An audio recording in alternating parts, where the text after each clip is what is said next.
Hello and welcome to this week's romantic weekly forecast for week commencing the 16th of May 2022.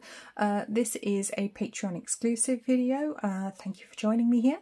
I hope you enjoy this reading and please do let me know what you think. Okay, so I have a 6-card reading for you. I've chosen 6 being the number of the heart, the sacred chalice, and my guides have given me some cards from different packs to work with here. So let's just take a look at our first 3 cards here. We have number 2, the sacral chakra. We have number 2 again, listen, and we have number 5, win or lose. So to start with, this is quite an emotional week. It's up and down. And if you've already watched the weekly forecast, the regular day-by-day weekly forecast, you may already know that. And I would say refer to that one as well. You want to watch these 2 videos in conjunction with one another, not necessarily separately, because they do very much tie into each other. Very, very tricky week, I would say, in relationships, wanting to listen to your inner self, really wanting to be your true self. And I think this week's theme is needing to be yourself and needing to not change yourself for another person or squish yourself into a small box and not shine your full light. And it may feel like you're not able to do that this week. And I feel a lot of thinking about that and wondering and worrying about you know, whether you should stay or leave if you're in a relationship, or whether you'll ever find the right person if they just don't exist, if you'll never find someone quite like you. And I just want to bring in some reassurance here that yes, you will. The world is made up of all kinds of different people, you know, all from all walks of life and of all different soul types as well. There is absolutely somebody out there who chimes with you.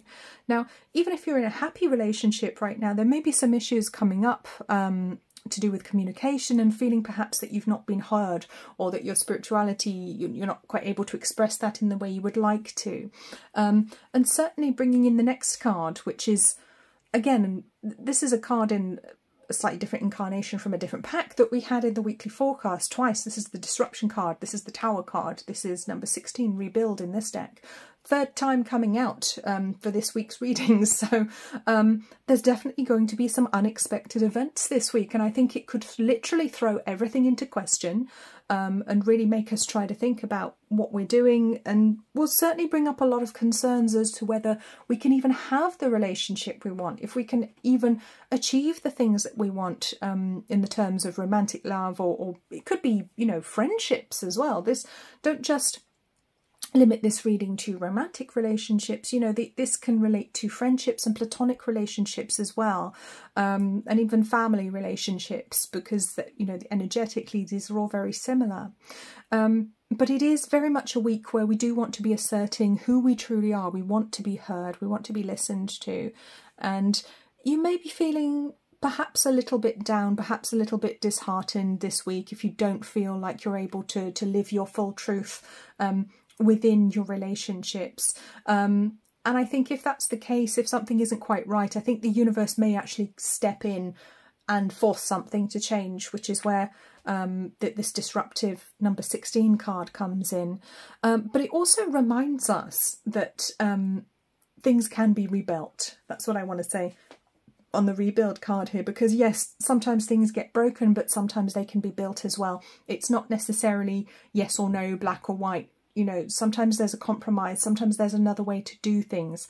And I want to remind you all of that this week. It doesn't have to be make or break. It doesn't have to be, oh, well, this person isn't spiritual enough for me right now. We really don't get on. You know, we've got nothing in common. They could change. They may grow, because we are going through this period of time right now where a lot of people are awakening on a spiritual level. They are evolving on a spiritual level. So it's a very interesting time. On the one hand, I don't want to say stay and wait and see just in case in every relationship, because it may be awful. It may be a toxic relationship, in which case it's probably time to get out. But I want to say that people are growing and changing, and as you do your own work on yourself, you're going to notice the people around you changing, responding to you differently, and actually possibly becoming more evolved themselves, almost by osmosis, because we have to remember that when we work on ourselves, energetically we change ourselves and we change the people around us as well, because it's like ripples in a pond. They can't not be changed when we're changed, because ultimately there is no separation and we are all one. So when we change ourselves, we change the whole collective on some level.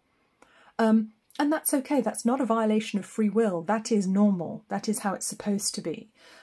We are all one at the end of the day. It's when we try and force somebody else to change in a way that perhaps they don't want to, or that we think they should, or we try to manipulate them. That's when it's not okay. That's when it's a violation of free will. But just working on yourself, your spirituality, your mental health, for example, you know, healing your trauma, healing your shadow, that's incredibly powerful. And you will see your relationships around you really start to transform in very interesting ways. Of course, some of them you may literally find yourself repelled by people and no longer able to be around them.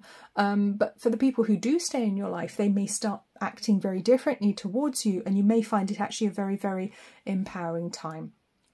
So I'm just going to move on to the next cards that we have here.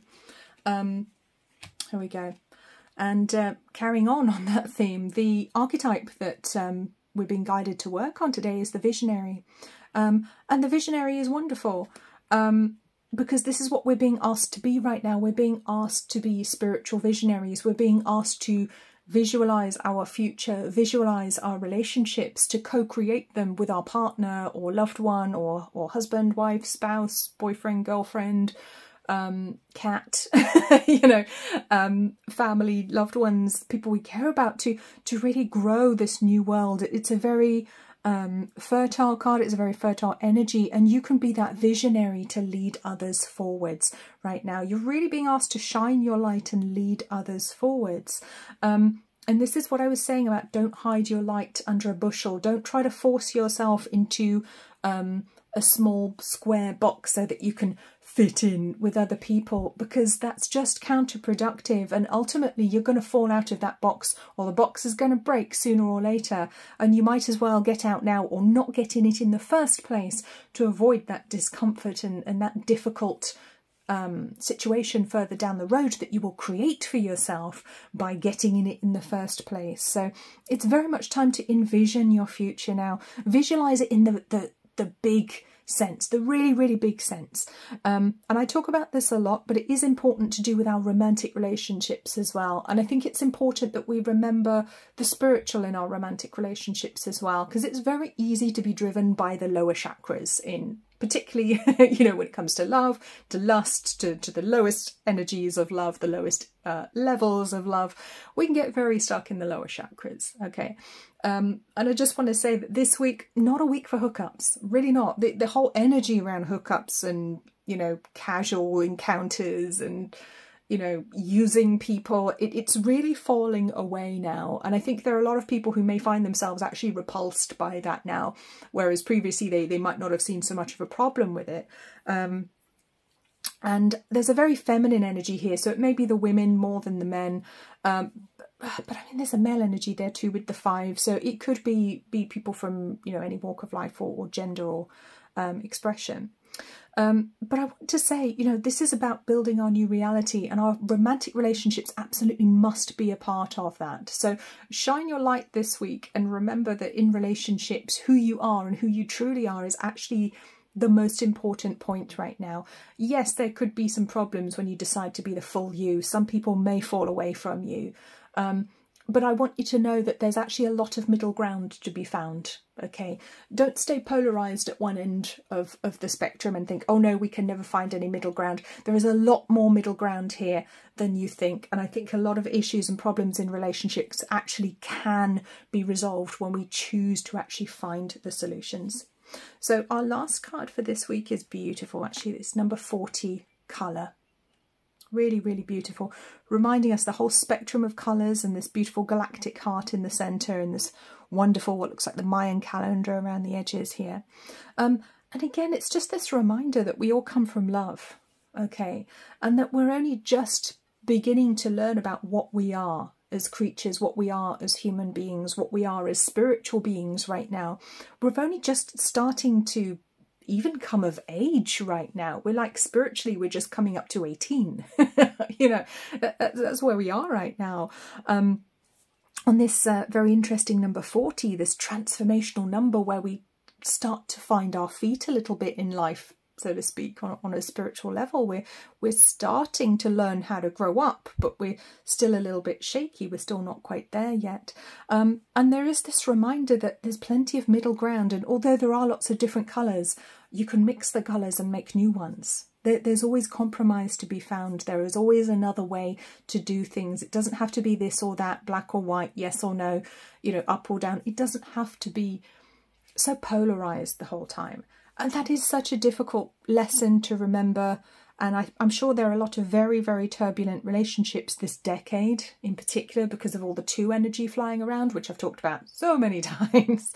But actually, compromise can definitely be found in almost every relationship this week if things aren't going so well. So try to remember, look for the middle ground, look at others with compassion, visualize your romantic future, and remember it doesn't have to be yes or no, win or lose. Look for the win-win.